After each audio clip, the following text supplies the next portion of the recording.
சளி, இருமல் போக்கும் இயற்கை மருத்துவங்கள். மிளகையும் வெல்லத்தையும் வெறும் வயிற்றில் உண்டு கொண்டால் இருமல், நீர்க்கோவை ஆகியவை குணமாகும். சீரகத்தையும் கற்கண்டையும் மென்று தின்றால் இருமல் குணமாகும்.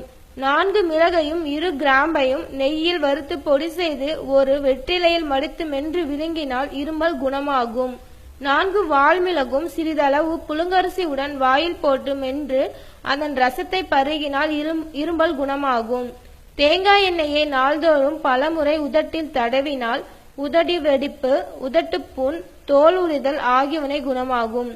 தூய்மையான அருங்கம்புல்லை எடுத்து நன்றாக மென்று பற்களில் வலியுள்ள பகுதியில் ஒதுக்கினால் பல்வலி உடனே குணமாகும். பல் துவக்கிய பின் தேனை ஈர் முழுவதும் தடவ வேண்டும். சிறிது நேரம் கழித்து வாயை கொப்பளித்து பற்களில் உள்ள கிருமிகள் அழியும். அரிசியும் திப்பிலியும் சிறிதளவு எடுத்து தேனில் 10 நாட்கள் ஊற வைத்து தினமும் ஒரு திப்பிலியை வாயில் போட்டு அடக்கி கொண்டால் ஞாபக சக்தி அதிகரிக்கும்.